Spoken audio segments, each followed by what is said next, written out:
ครั้งแรกที่ห่อของขวัญให้ลูกสาวพี่น้องงามงามครั้งแรกในชีวิตบ่เคยห่อจากเทื่อห่อเพื่อผู้เด้อก็บ่งามดอก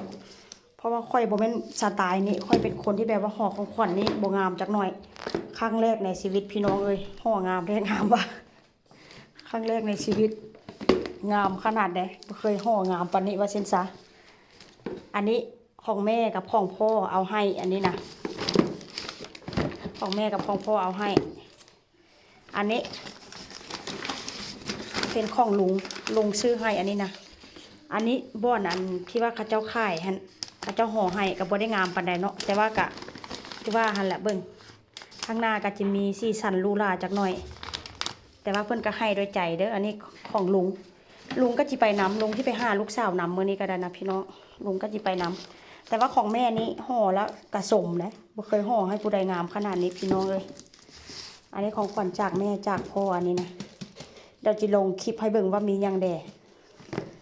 อันนี้ก็จะให้ลูกสาวถ่ายให้เบิ่งว่ามียังแดข้างในนี่นะอันนี้เป็นของลุงของจากลุงของขวัญคริสต์มาสจากลุงอันนี้ของแม่กับพ่อกับน้อง